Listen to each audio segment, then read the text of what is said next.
పశ్చిమ గోదావరి జిల్లా రాజమండ్రిలో నిర్వహించిన అఖండ గోదావరి ప్రారంభోత్సవంలో ఆంధ్రప్రదేశ్ డిప్యూటీ సీఎం శ్రీ కొణిదెల పవన్ కళ్యాణ్ ఓ కీలక ప్రకటన చేశారు. గత కొన్ని సంవత్సరాలుగా వివాదంలో ఉన్న విశాఖ ఉక్కు కర్మాగారం ప్రైవేటీకరణ అంశంపై తొలిసారి ఆయన స్పష్టమైన అభిప్రాయాన్నైతే వ్యక్తం చేశారు. ఈ కర్మాగారం ప్రైవేటు చేతుల్లోకి వెళ్లకుండా కాపాడినట్టు వెల్లడించారు.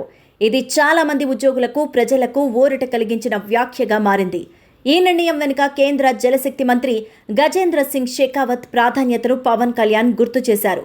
రాజస్థాన్ నుంచి వచ్చిన ఈ కేంద్ర మంత్రి ఆంధ్రప్రదేశ్ ప్రజల మనోభావాలను అర్థం చేసుకుని వారి కోసం నిలబడ్డారన్నారు.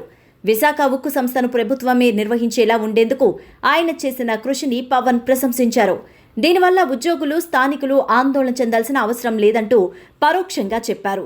గతంలో వైసీపీ పార్టీ పాలనలో కేంద్రం ఈ సంస్థను ప్రైవేటీకరించేందుకు ప్రయత్నాలు ప్రారంభించగా అప్పటి ముఖ్యమంత్రి వైఎస్ జగన్మోహన్ రెడ్డి, ప్రధానమంత్రి నరేంద్ర మోదీ 4 పేజీల లేఖ రాసి స్పందన కోసం ఆగిపోయారు. కానీ ఫ్యాక్టరీకి అవసరమైన ముడి ఇనుము గనులు ఇవ్వకుండా ఉద్యోగుల పదవులు తొలగించడంతో ఫ్యాక్టరీ మూతపడే పరిస్థితులు వచ్చాయి. ఆ తర్వాత కూడా ఎలాంటి సరైన నిర్ణయం లేకపోవడంతో ప్రజల్లో, కార్మికుల్లో భయాలు కొనసాగాయి.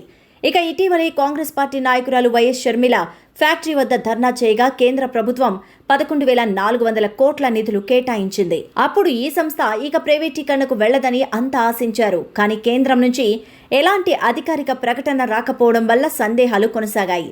ఈ నేపథ్యంలోనే ప్రధాని మోదీ విశాఖ పర్యటన సందర్భంగా కూడా ఉక్కు కర్మాగారంపై స్పష్టత ఇవ్వకపోవడంతో ఆశలు అర్థాంతరమయ్యాయి. కానీ పవన్ కళ్యాణ్ తాజా వ్యాఖ్యలతో ఇప్పుడు రాజకీయ వర్గాల్లో విశాఖ ఉక్కు ప్రభుత్వ యాజమాన్యంలోనే కొనసాగుతుందనే నమ్మకం ఏర్పడింది. ఉద్యోగులు కూడా ఈ ప్రకటనను ధైర్యం కలిగించే విషయంగా భావిస్తున్నారు.